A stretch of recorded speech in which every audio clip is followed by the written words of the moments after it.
ಎಲ್ಲರಿಗೂ ನನ್ನ ನಮಸ್ಕಾರಗಳು. ಕಲಾಪ್ರೇಮಿಗಳಿಗೆ ಕವನವನ್ನು ವಿವರಿಸುತ್ತಾ, ಕವನದ ರುಚಿಯನ್ನು ಸವಿಸುತ್ತಾ, ನೊಂದ ಜೀವಿಗಳಿಗೆ ಸಮಾಧಾನ ನೀಡುತ್ತಾ ಶುರು ಮಾಡುತ್ತಿದ್ದೇನೆ ನನ್ನ ಕವನದ 2 ಸಾಲನ್ನು. ಬಹಳ ದಿನಗಳ ನಂತರ ಒಂದು ಕವನದ ಮೂಲಕ ನಿಮ್ಮ ಭೇಟಿಯಾಗಲಿದೆ. ಎಲ್ಲರೂ ರಕ್ಷಾಬಂಧನವನ್ನು ಅದ್ಭುತವಾಗಿ ಆಚರಿಸಿದ್ದೀರಿ ಎಂದು ಭಾವಿಸುತ್ತೇನೆ. ಅಣ್ಣ ತಂಗಿಯರ, ಅಕ್ಕ ತಮ್ಮಂದಿರ ಈ ಅನುಬಂಧದ ಒಂದು ಅದ್ಭುತವಾದ ಹಬ್ಬ ಅಂದರೆ ರಕ್ಷಾಬಂಧನ. ರಕ್ಷಾಬಂಧನ ಎಂದರೆ ಕೇವಲ ಸಹೋದರಿಯರು ಹಾಗೂ ಸಹೋದರರು ಮಾತ್ರ ಆಚರಿಸುವಂತಹ ಹಬ್ಬವಲ್ಲ. ಯಾರು ನಮ್ಮನ್ನು ರಕ್ಷಣೆ ಮಾಡುತ್ತಾರೋ ಅವರೊಂದಿಗೆ ನಾವು ಒಡನಾಡಿ ಅವರನ್ನು ರಕ್ಷಿಸುತ್ತಿದ್ದೇವೆ ಎಂದು ಒಂದು ಧೈರ್ಯವನ್ನು ನೀಡುವಂತಹ ಹಬ್ಬದ ಪ್ರತೀಕವೇ ಈ ರಕ್ಷಾಬಂಧನವಾಗಿದೆ. ಎಲ್ಲರೂ ರಕ್ಷಾಬಂಧನವನ್ನು ಅದ್ಭುತವಾಗಿ ಆಚರಿಸಿದ್ದೀರಿ. ಸ್ವಲ್ಪ ತಡವಾಗಿ ರಕ್ಷಾಬಂಧನದ ಕವನವನ್ನು ಬಿಟ್ಟಿರುವುದಕ್ಕೆ ನಿಮ್ಮಲ್ಲಿ ಕ್ಷಮೆಯಾಚಿಸುತ್ತಿದ್ದೇನೆ. ಮೊದಲೇ ಈ ಕವನವನ್ನು ಬಿಡಬೇಕಾಗಿತ್ತು. ಕೆಲವು ಅನಿವಾರ್ಯ ಕಾರಣಗಳಿಂದ ಬಿಡಲು ಸಾಧ್ಯವಾಗಲಿಲ್ಲ.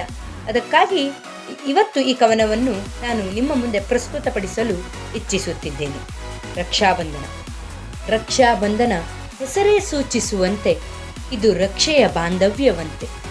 ಇದು ಕೇವಲ ಸಹೋದರ ಸಹೋದರಿಯರ ಬಾಂಧವ್ಯವಾಗದೆ ನಮ್ಮನ್ನು ರಕ್ಷಿಸುವ ಪ್ರತಿಯೊಬ್ಬರ ರಕ್ಷೆಯ ಬಂಧನವಾಗಬೇಕಿದೆ. ನಮ್ಮನ್ನು ರಕ್ಷಿಸುವ ಪ್ರತಿಯೊಬ್ಬರ ರಕ್ಷೆಯ ಬಂಧನವಾಗಬೇಕಿದೆ.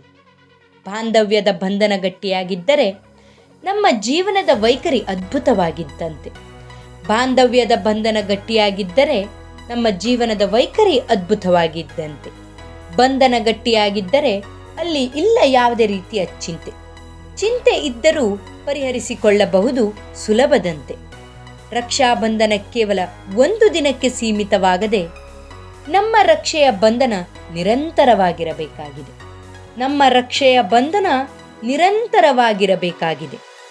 ಏನೇ ಕಷ್ಟ ಬಂದರೂ ಜೀವನದಲ್ಲಿ ಅಳುಕದೆ